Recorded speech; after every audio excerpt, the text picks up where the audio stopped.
Well met and welcome to Tales Told, a series where I perform readings on works of historic or cultural significance. Today's tale is called The Three Little Pigs, and it is one I'm sure you are familiar with, but it is always a good one to hear again. So without further ado, I shall begin. Once upon a time, when pigs spoke rhyme, and monkeys chewed tobacco, and hens took snuff to make them tough, and ducks went quack, quack, quack, oh. There was an old sow with 3 little pigs, and as she had not enough to keep them, she set them out to seek their fortune.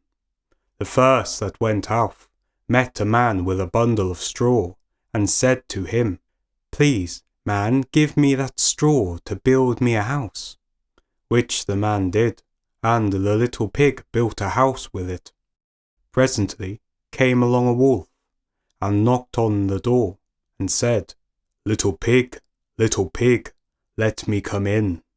To which the pig answered, "No, no, not by the hair on my chinny chin chin."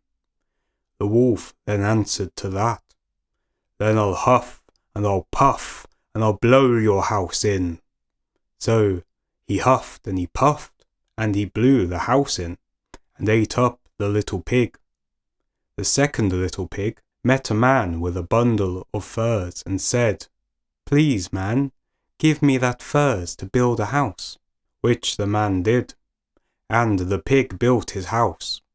Then along came the wolf and said, little pig, let me come in." "No, no, not by the hair on my chinny chin chin." "Then I'll puff, and I'll huff, and I'll blow your house in."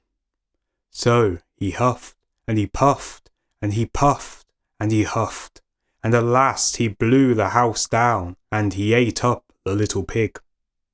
The third little pig met a man with a load of bricks, and said, "Please, man, give me those bricks to build a house with." So the man gave him the bricks, and he built his house with them. So the wolf came, as he did to the other pigs, and said, little pig, let me come in." "No, no, not by the hair on my chinny chin chin." "Then I'll huff, and I'll puff, and I'll blow your house in." Well, he huffed and he puffed, and he puffed and he huffed, and he huffed and he puffed, but he could not get the house down. When he found he could not, with all his huffing and puffing, blow the house down, he said, little pig, I know where there's a nice field of turnips." "Where?" said the little pig. "Oh, in Mr. Smith's home field. And if you will be ready tomorrow morning, I will call for you, and we will go together and get some for dinner." "Very well," said the little pig. "I'll be ready. What time do you mean to go?" "Oh, at 6 o'clock. Well, the little pig got up at 5, and got the turnips before the wolf came, which he did about 6, and who said, little pig, are you ready?" The little pig said, "Ready? I have been and come back again, and got a nice potful for dinner." The wolf felt very angry at this, but thought that he would be up to the little pig somehow or other. So he said, little pig, I know where there's a nice apple tree." "Where?" said the pig. "Down at Merry Garden," said the wolf, "and if you will not deceive me, I will come and get you at 5 o'clock tomorrow, and get some apples." Well, the little pig burst up the next morning at 4 o'clock, and went off for the apple, hoping to get back before the wolf came. But he had further to go, and he had to climb a tree, so that just as he was coming down from it, he saw the wolf coming, which, as you may suppose, frightened him very much.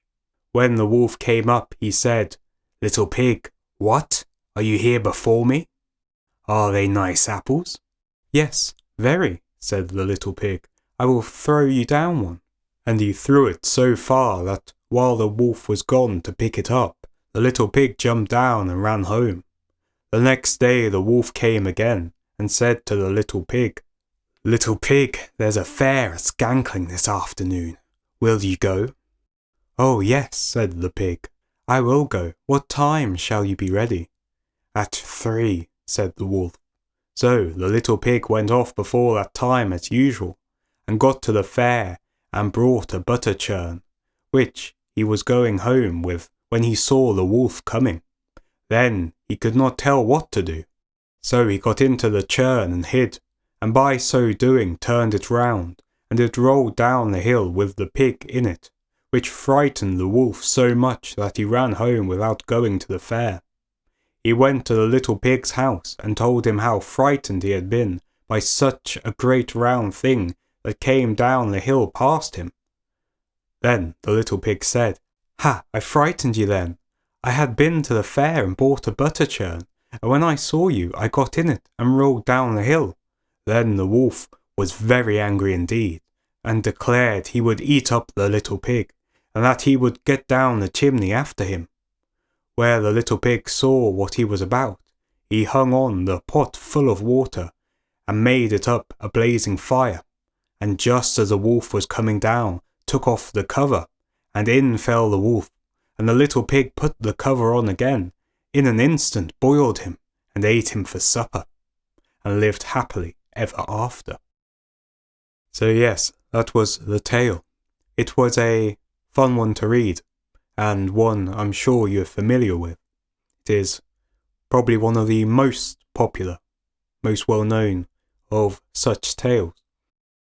I think it demonstrates that it is one's wit and quickness of mind over one's bodily brawn that overcomes in the end. That the previous pigs in their foolishness built a house out of insufficient material, left them vulnerable to the wiles of the wolf. But that last pig, with his ingenious mind, overcame all his cunning plans and bested him, and in a twist of fate turned into the one that did the eating. But yes, I will leave it here, and I hope you enjoyed it, so farewell, good friends and fellows.